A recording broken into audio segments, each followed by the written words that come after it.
Narito na finally VP Sara at isang attorney nagkita. Breaking news, VP Sara may malaking pasabog. Ayan, syempre itong balitang ating matutunghayan ngayon ay nagmula kay Balitang Pinoy TV. At ito po ang inyong lingkod na si BT na magbibigay ng reaksyon at komento dito sa video na ating matutunghayan ngayon. At huwag na natin pagtagalin at sabay-sabay na nating panoorin ang laman ng video na hatid sa atin ni Balitang Pinoy TV. At bibigyan natin ng reaksyon ng balitang ito. Pasok! Okay. At Ayun, syempre bago natin simulan ng video ito, nais ko nga pala magbigay ng credits dito sa boses at video na matutunghayan natin ngayon.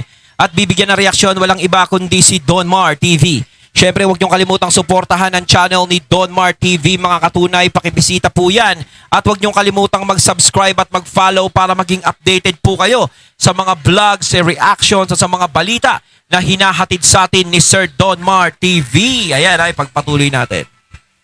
dito sa vlog na ito ay ipaparamdam ko sa inyo gaano kamahal ng taong bayan itong si former President Rodrigo Roa Duterte sa kanyang kaarawan. Okay? It is the 81st birthday of former President Rodrigo Roa Duterte o yung ating Tatay Digong. Okay? So yun po ang ating vlog patungkol ngayon at sana ma-enjoy ninyo itong mga 81st, no? Medyo ano na, talagang may edad na si Tatay Digong. Pero alam natin yan, malakas pa rin yan. Pakita kong mga videos at mga pictures sa inyong lahat. Okay?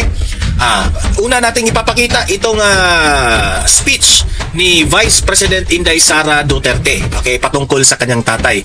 At ipapakita ko rin ang nangyari na picture sa Japan ng mga supporters ng Tatay Digong sa Japan. Okay? Mamaya. At heto, may picture akong ipapakita sa inyo. At itong si Attorney Rowena Guanzon at si Vice President Inday Sara Duterte sa wakas nagkita na silang dalawa. Yun, no? Ang saya-saya, nagkita na yung dalawa. At ipapakita rin natin yung highlights sa nangyari sa Davao. Nagtipon-tipon po ang mga bigating mga supporters ni Tatay Digong, no? At papakinggan po natin isa-isa ang kanilang mga sinasabi. Okay? Palakpakan! Ayun. Happy birthday, Tatay Digong! Happy birthday, Tatay Digong! Happy birthday to our beloved Tatay Digong. Okay? So, heto. Unahin muna natin itong speech ni Vice President Inday Sara Duterte. Panoorin natin.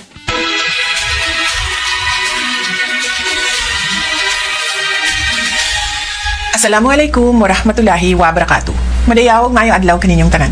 Magandang araw sa inyo lahat. Today, we celebrate the birthday of my father, our former President Rodrigo Roa Duterte.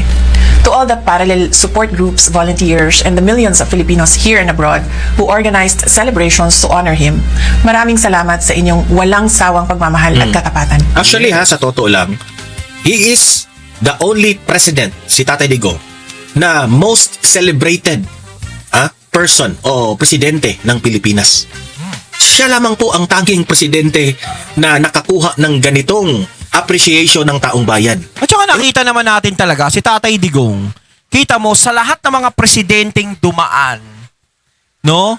Siya lang talaga yung parang hindi nakakalimutan ng tao. 'Di ba hanggang ngayon nakita naman natin, no, kung pwede nga lang bumalik si Tatay Digong sa pagiging presidente, pwede. Gustong-gusto ng mga tao talaga siya pa rin eh. 'Di ba? At saka nakita naman natin yung simpatya talaga ng tao kay PRRD is hindi pa rin nagbabago, ganun pa rin. At mas lalo pang lumalakas. Hindi katulad ng mga dumaang administrasyon. May mga dumaang naging presidente. Pagkatapos nila maging presidente, wala na. Parang na lang sila, hindi na natin sila kilala, hindi na sila pinag-uusapan. 'Di ba? Hindi sila ginaganyan, sineselebrate yung mga ganyan nila. 'Di ba? No, hindi ko naman inaano yung mga ibang dumaang presidente, pero kakaiba yung kay Tatay Diggs eh. 'Di ba? Merong impact pa rin sa mga tao, parang siya pa rin yung presidente hanggang ngayon. No, hindi katulad, 'di ba? Si Pinoy, 'di ba? Hindi naman natin sineselebrate ang ganyan. Hindi naman ganyang kaingay ang nung natapos na yung pagiging presidente niya. Si Ramos, hindi rin naman ganyan Si Gloria, hindi rin naman ganyan di ba? Kay Erap, hindi naman ganyan ka ganyan. Di ba? Ang daming dumaan. ewan ko dito ewan ko dito sa presidente ngayon, di pa natin alam kung pagkatapos ng term niya ganito rin. Di natin alam kung katulad kay Tatay Digong, yung pagmamahal ng tao ganyan. 'Di ba? Mantakin mo, halos buong mundo nagse-celebrate every time Oo. mag-birthday si Tatay Digong. Kita mo, 'di ba? Buong mundo nagse-celebrate, pero 'di ba sa mga dumaan nga hindi sine-celebrate. Kita mo mga yumao na nga sila pero parang okay lang, parang ganun sa ibang tao eh. Parang okay, wala na sila. Oy, presidente natin dati yan, no? Sayang, no? Ganyan. Ganyan na lang sila eh. 'Di ba? Yung mga yumao na presidente, parang, uy, naging presidente natin yan, wala na pala siya. Ano kinamatay? Parang ganun. Pero kita mo si Tatay Digong, talagang always updated yung mga tao sa kanya. Magbe-birthday siya, nagse-celebrate. Hindi lang Pilipinas, kundi buong mundo. Yung mga kababayan nating OFW, hindi lang yung mga kababayan nating OFW, pati yung mga nasa ibang bansa, no? Is talagang nakikiselebrate kay Tatay Digong, nakikisimpatya kay Tatay Digong. Diba ganun yung pagmamahal ng tao sa kanya? Na hindi nagawa, na hindi ginawa sa ibang mga dumaang presidente. No, hindi naman natin minamalit o inaano yung mga ibang presidente, pero kakaiba talaga. Kung makikita nyo, iba talaga yung kay Tatay Digong. Yung mga kalaban ni Tatay Digong, hindi ba kayo mahihiya dyan? Kontra kayong ng kontra sa mga Duterte tapos buong Pilipino sa buong mundo nagse-celebrate sa birthday ni Tatay Digong. Your loyalty to Ano him. kaya kung si Trillanes tumanda tapos mag-celebrate siya ng 81? Ano kaya sabihin ng mga tao? Walang yan na yan, kung umabot pa ng 81. Parang gano'n. Wag naman gano'n, bad yun, joke lang. Hindi, di ba? Baka mamaya may magsalita ng mga gano'n-gano'n. No? Iba talaga pag masamang damo eh. Di ba? Pag si Trillanes umabot ng 81. Celebrate ako ng birthday, celebrate nyo rin ako kasama nyo, parang gano'n. Him is a testament to a leadership that truly prioritized the safety and dignity of every Filipino family. But as we celebrate, we also stand firm. The defense of his rights is a defense of our national sovereignty. We must remain vigilant against the weaponization of the law and the unconstitutional intrusion of foreign bodies that seek to bypass our own courts. Our justice system must remain independent, serving only the mandate of the Filipino people and never the interests of foreign powers.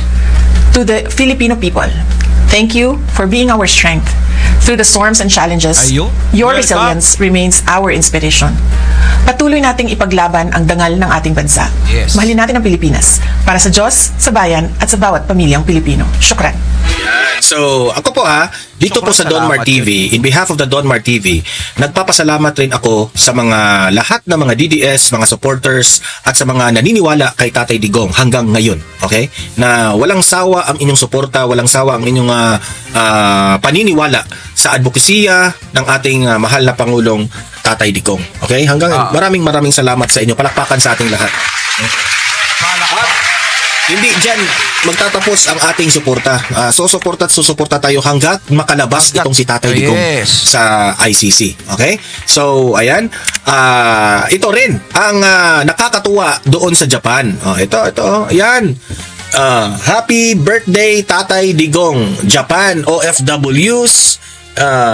Nakita doon na they are celebrating the birthday of Tatay Digong. Ayan. Kuha ito ng isang mga netizen natin doon. Ayan. Sobrang dami nila. Happy 81st birthday, Tatay Digong. Ayan. Ang dami Ang nila. daming nakikiselebrate kay Tatay Digong, no? Paano kaya si pag natapos yung term, tapos tumanda na siya, no? Ano kasi?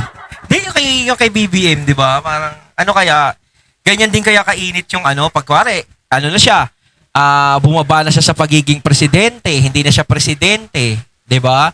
Tapos tumanda na siya, nagkaedad na siya, nagtumungtong siya sa edad ni PRRD, ganyan din kaya yung mga tao.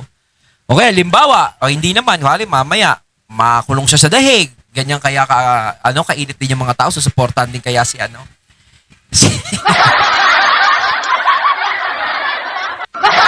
Ako nagtatanong lang ako syempre parang no, 'di ba? Parang kasi sinasabi nila, syempre malakas din yun. Sabi nila. Nagpaparid yan sila. So sa ating mga kababayan, mga Filipino community sa sa Japan, maraming salamat sa walang sawang suporta ninyo kay Tatay Digong. Ayan ha. Ito pa, may papakita ko sa inyo. Ito po, sa wakas, itong si Vice President Inday Sara Duterte at itong si Attorney Rowena Guanzon nagkita na in person sa wakas. Ayan, ano to, binalita ito ng SMNI News Online. Papasahin natin ito. Ayan. Nagkita sina Vice President Sara Duterte at Attorney Rowena Guanzon sa Parada Davaoenyo sa Davao City bilang bahagi ng ika-89th araw ng Davao ngayong Marso 28, which is birthday rin na Tatay Digong. Ayan, yung picture nilang dalawa. Ayan. Maraming natutuwa dito sa pagkikita ng dalawa kasi this symbolizes a strong woman. Okay? Itong dalawang nagkatabing mga strong woman. 'Di ba? Bagay na bagay ang kanilang pagtandem diyan, Kasi ito yung example ng mga babae na hindi talaga nagpapaapi. Okay? Kung tutusin, hindi ko maisip na si Attorney Guanzon is mapapalapit sa mga Duterte o papanig sa mga Duterte. No? Na ibig sabihin, hindi naman siya yung palig. Siyempre, alam naman natin kung ano pa rin ang ni Attorney Guanzon . Pero talagang si Attorney Guanzon dito niya pinairal na meron siyang prinsipyo. 'Di ba? Kahit sabihin natin galing siyang Dilawan o Kakamping, 'di ba? Nakita naman natin yung Dilawan, Kakamping is mga nagbaliktaran, nagkainsuka sila. Pero si Attorney Guanzon, pinanindigan niya pa rin yung dapat niyang panindigan. Hindi ako sasama sa inyo. Kung ano yung tama, doon siya pumupunta. 'Di ba? Hindi siya nagiging practical. Hindi siya nagiging, kasi kung practical siya, sumama na siya doon sa kainsuka . Talagang pinaglalaban niya yung prinsipyo niya. 'Di ba yung prinsipyo? Kaya yan, nakita naman natin naka-green, naka-white si Attorney Guanzon. 'Di ba? Pero Kakamping yan o Dilawan yan dati.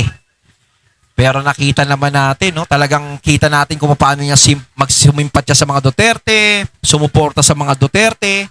'Di ba? Kasi alam niyang may tama . Kasi ako, katulad ko. Dati ako nagbablog kay BBM. Pinaglalaban ko si BBM dati. Totoo yan. May mga video pa ako. Ginawan ko pa nga ng kanta yan . Diba? Gumawa pa ako ng kanta nung eleksyon. Yung kay Bongbong Marcos tayo. Kay Bongbong Marcos na. Isa ako sa naniniwala sa kanya noon. Lahat naman tayo . Kaso nga lang, hindi natin inaasahan. Biglang nagiba ang ihip ng hangin. Diba? Nabulungan ng mga alitap-tap, ng mga masasamang espiritu. Nabulungan ng, diba? Nabulungan ng ganon. Kaya nagkaganyan. Kaya ngayon, syempre, para nagiging leksyon na rin sa atin yung mga bagay na yan. Kay BP Sara, alam niya naman yan. Leksyon na rin kay BP Sara. Pero si Attorney Guanzon, eto. Alam natin na kahit kailan hindi natin to nakitang kumain ng sarili niyang suka. Diba? Hindi siya bumaligtad sa sarili niyang prinsipyo. Yan ang maganda kay Attorney Guanzon. Hindi siya natakot. Kahit na presidente, alam naman natin talagang bumabakbak kay PBBM to . Si Attorney Guanzon, binabanatan niya talaga si BBM. Kahit ng eleksyon, di ba nakita naman natin, meron pang glove si Guanzon nun. Boxing. Hanggang ngayon, kahit presidente si BBM, talagang ganun pa rin si Attorney Guanzon, hindi nagbabago. Diba? Prinsipyo is prinsipyo pa rin. Yun na nakakabilib sa kanya. Mga strong woman po itong dalawa. Ayan, palakpakan. Kaya kung maganda to, kung si Attorney Guanzon is tatakbong senador sa 2028, ay nako, Attorney Guanzon, asahan mo, ikaw ang number 1 sa listahan ko. Diba? Si Attorney Rowena Guanzon, hindi natin kakalimutan yan. Pag tumakbo sa slot nila Sara Duterte yan, nako, number 1 sa listahan ko yan. Kung pwede nga, puro Attorney Guanzon, mula 1 to 12 . Diba? Gagawin natin . Kasi talagang ako, bilib ako dyan. Hindi plastic na tao si Attorney Guanzon. Kasi Attorney Guanzon, kailangan natin sa Senado yan. Meron na tayong Marcoleta, meron pa tayong Attorney Guanzon. Nako, lalong sasakit ang ulo nila Pinky niyan. Diba? Ayos nga yan, ilagyan natin ng mga tunay na matatalino ang Senado. Diba? Yung mga tunay na mga talagang alam natin na tao ang iniisip. Yung talagang may prinsipyo, yun ang kailangan natin dyan sa Senado eh. Attorney Rowena Guanzon and Vice President Inday Sara Duterte. Ayan. So ngayon ay pakikinggan natin isa-isa itong mga nangyari doon sa Davao. Okay? Kung saan makikita nyo dito yung mga big time nating mga bisita at mga big time na supporters ni Tatay Digong ay nakiisa doon. Isa na itong si Attorney Rowena Guanzon at anong tawag doon? Nag-speech doon isa-isa. Okay? Ito, panoorin po natin. Yan. Yes, progressive acid. Yes, Forward natin. President of the Philippines. So Unahin na natin itong si Attorney Rowena Guanzon ang kanyang speech. Okay? Kayo. we empower people. Let's take a break. Maganda naman po high school niya sa atong mga congressman. Gabi na kay Omar, kay Harold, kay Lian, nabiste, kagani akong amigo si Kiko Gonzaga. Mamaya ipapakita rin natin. Nandyan rin si Congressman Liviste ha, nakasuporta kay Tatay Digong. Anang Lahat na siguro mga idolo ng mga DDS nandyan lahat ngayon. naman ay kung sa mga taga-Davao, awa ko kailan ako. This is not the first. Kailan mo na ako? Kailan, Bisaya man ko. Pero ilong gamit ako. Pero kay sa Dumaguete man po high school niya, ang ako mga pariente na ganyan diferenteng Bisaya. That's why si Juan ako ko. Nagan mga Guanzon sa Cebu. The first time I met Rodrigo Duterte was a historical event. The campaign for President Cory Aquino against Marcos and his warlords. Your Lola Soling was then our leader here in Davao. Hindi ka pa na tao.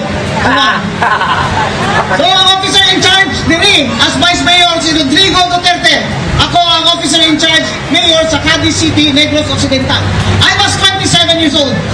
But like Rodrigo Duterte, I was used to gangsters and private armies and ang mga komunista takkan kayo sa Negros sa una kay Sugar Mami. Ako man ang Vice President for the Visayas dito sa City, League of Cities, kaya wa may musugok, kaya nagdok man sila tanan mga itong Mindanao. Takot raw sila lahat pumunta sa Mindanao. Sa mga hindi nakaintindi na Bisaya, i-interpret ko na lang. So ako ilang ipili, I was 27 years old, di pa ako pa nila dali, kay Digong. That's the first time I met this man that everybody was talking about. And I said, I want to meet this Rodrigo Duterte. So I will go. Kapag bulletproof vest na kayo, magkanyaw ka. Hindi ko bulletproof vest, andun si Digong. Kailangan ko bang bulletproof vest na nana siya dito? So I came here, that's the first time I met him with Johnny Basco. I remember this meeting clearly because we were building a new nation. We were building a new democracy. We toppled warlords in Mindanao and the Visayas, our very own Armin Gustino. Ako sa totoo lang, nakikita akong ganyan, no? Nai-excite ako sa eleksyon sa 2028 kasi kita nyo naman, no? Nandiyan na Attorney Guanzon, no? Sigurado alam natin kung kanino ano to. Paano kaya, no? Sino kaya ang masaanuan? Halimbawa, alam naman natin dating kakamping si Attorney Guanzon. Kung tatakbo si Lening presidente sa 2028, di ba? Tapos tatakbo si BP Sara, kanino kaya siya, no? Yun ang ano natin. Kanino kaya, syempre. Pero tingin ko, sa tingin niyo mga katunay, kanino? Kanino papanig si Attorney Guanzon? Di ba? Tingnan natin. But here was Comment nyo rin, mga katunay, katuwaan lang. Rodrigo Duterte, a lawyer, a former fiscal, and son of Chia Solen, who stood against the Marcoses here and all their warlords. So I came to meet him. May 20 anyos lang ko, niyan siya, Mayor. Katubog ko nga, kanangilong pusil, mo na yung pinakamahal ng pusil sa kalimutan. He did not ask me any question. He just asked me about the gun I was carrying. So I said, this man is after my own heart. Because instead of talking about politics, he asked me to see my gun. At the time, I was carrying, the most expensive handgun in the world. It was called an HK-P7. At the time, very hard to get that. Yun lang ang hiningi niya sa akin. Nung makita niya lang yung baril na yan na sinasabi, yan daw ang pinakamahal na pusil sa bilog ng kalibutan. And that's when I said, Hindi na tao ni this man is going to be a very strong leader of the nation someday. Napintahan niya na pala, no? Nagsala. Magiging president. I looked at his career. We met again. We met again on paper in the Commission on Elections, Vice President. Rodrigo Duterte, Mayor of Davao, was substituting for Dino. The problem with the certificate of candidacy was Dino signed the candidacy for Mayor of Pasay, not President of the Philippines. Therefore, there was a technicality, and somebody objected. The case was ruffled to me. Prior to that, the case of Grace Poe was ruffled also to me, and I disqualified Grace Poe on the ground that as a foundling, she was not natural born, therefore could not run for President of the Philippines. And here comes Rodrigo Duterte, to substitute sa Dino. Kung saan man si Dino ay nagpirma-pirma naman itong certificate of candidacy nga, Mayor sa Pasay na gibutan dito. God bless his soul. Diba? The case again was ruffled to me, so again, Rodrigo Duterte and I met on paper. Kinukwento ngayon ni Atty. Rowena Guanzon paano sila first nagkakilala, na nagkita ni oo. Tatay Digong. Now remember, I was appointed Commissioner of COMELEC and was chair of that division. I was appointed in recommendation of Liberal Party members. I was not, in PC, I had no party. I was before that Commissioner of COA, professor in the UP College of Law, practicing lawyer, and former consultant, Chief of Staff of Miriam Santiago. I called my division commissioners to a meeting and said, first I called my father, who was a judge. And so loudly at Siliman, that's why I speak about him. I said, I have a problem. Duterte's candidacy is for mayor. He said, what happened? It's like this, like this, like that. Where did he find it? I said, yes, he found it in Comelec. Is it not that when you run for mayor, you find it in Pasay City? I said, yes, but he found it in Manila. He said, therefore, the intent of that thing was to run for president, not for mayor of Pasay. As usual, my father, Judge Sixtimeas Manson, summa cum laude of Silvan University, was correct. So I called a meeting and I said, our job in the Commission on Elections is to ensure that the will of the people will be respected. No politician called me after that. I said it is our job to ensure that the election laws are applied fairly and justly, and that therefore the people must be given their right to choose the president of this land.